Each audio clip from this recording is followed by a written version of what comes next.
Hi friends, welcome to my channel. இன்றைக்கி நம்ம சேனலில் ஒரு சைவ முட்டை ஆம்லேட் தாங்க போட போகிறோம். அதுக்கு நம்ம வந்து கடலை மாவு எடுத்திருக்கேன். கடலை மாவு வந்து ஒரு ஒரு கப் அளவு எடுத்துக்கோங்க. ஒரு 4-5 பேருக்கு செய்கிறதா இருந்தால் ஒரு கப் அளவு எடுத்துக்கோங்க. அதில் கொஞ்சம் மஞ்சத்தூள், அரை ஸ்பூனு அளவுக்கு மிளகுத்தூள், அதே மாதிரி ஜீரகம். கையில் ஜீரகத்தை நம்ம எப்போ முட்டைக்கு சேர்க்குற மித்த எல்லாமே அப்படியே சேர்த்துற வேண்டியது தான். முட்டைக்கு பதிலாக தான் நம்ம கடலை மாவு மட்டும் சேர்க்குறோம். போட்டுட்டு நல்லா வந்து இது ஸ்பூன் வச்சு இல்லை பீட்ரு வச்சு கூட நம்ம நல்லா அதை வந்து மாவு வந்து நல்லா அடிச்சுக்கணும். முட்டைக்கு நம்ம எப்படி அடித்து இது பண்ணுவோம் அது மாதிரி நல்லா கலந்துக்கணும். கலந்துட்டு அதுக்கப்புறம் நான் வந்து வெங்காயம் நைஸாக கட் பண்ணி வச்சுருக்கேன். அதே மாதிரி பச்சை மிளகா கட் பண்ணி வச்சுருக்கேன்.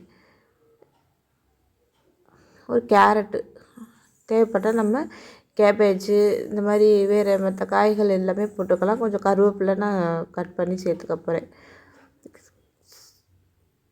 சேர்த்துட்டு தண்ணி ஊற்றி நல்லா மிக்ஸ் பண்ணிவிட்டு தேவையான அளவு உப்பு போட்டுட்டு தேவைப்பட்டால் கொஞ்சமாக, ஏன்னா நம்மளுக்கு வந்து இது கடலை மாவு வந்து உடனே சாப்பிட்ற மாதிரி இருந்தால் ஒன்றும் தெரியாது. கொஞ்சம் நேரம் வச்சுருந்தோம்னா கொஞ்சம் அது ஹார்டாகிடும்.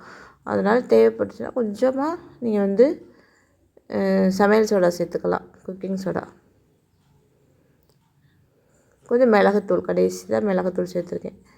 சேர்த்துட்டு கருவேப்பிலையும் சேர்த்து மிக்ஸ் பண்ணிவிட்டு நம்ம வந்து தோசைக்கல்லில் ஒவ்வொரு இதாக ஆம்லேட் மாதிரி நம்ம ஊற்றி அடுப்பை லோ ஃப்ளேமு இல்லைன்னா மீடியம் ஃப்ளேமில் வச்சு நல்லா வேக விட்டு எடுக்கணும். அப்படி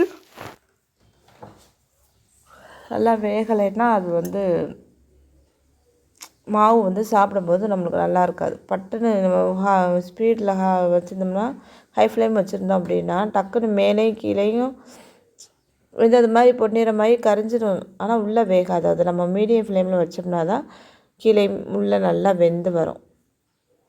பொறுமையாக நல்லா எண்ணெய் ஊற்றி பொறுமையாக ஊற்றி தோசைக்கல்லில் ஒவ்வொரு ஆம்லேட்டாக ஊற்றி எடுக்கணும். எடுத்து இது சூடாகவே சாப்பிட போயில எடுத்து சாப்பிடும்போது அப்படி முட்டை ஆம்லேட் மாதிரியே தாங்க இருக்கும். ட்ரை பண்ணி பாருங்கள். சைவ ஆம்லேட்டு நம்ம வந்து விரதமாக இருக்கிற நேரங்களில் இந்த மாதிரி நம்ம ஆம்லேட் செஞ்சு சாப்பிடலாம். செம்மையாக இருக்கும். டேஸ்ட்டும் அதே டேஸ்ட்டில் அப்படி இருக்கும். ட்ரை பண்ணி பார்த்துட்டு எப்படி இருக்குன்னு சொல்லுங்கள். மறக்காமல் நம்மளோட சேனலுக்குள்ளே சப்ஸ்கிரைப் பண்ணுங்கள், லைக் பண்ணுங்கள், ஷேர் பண்ணுங்கள்.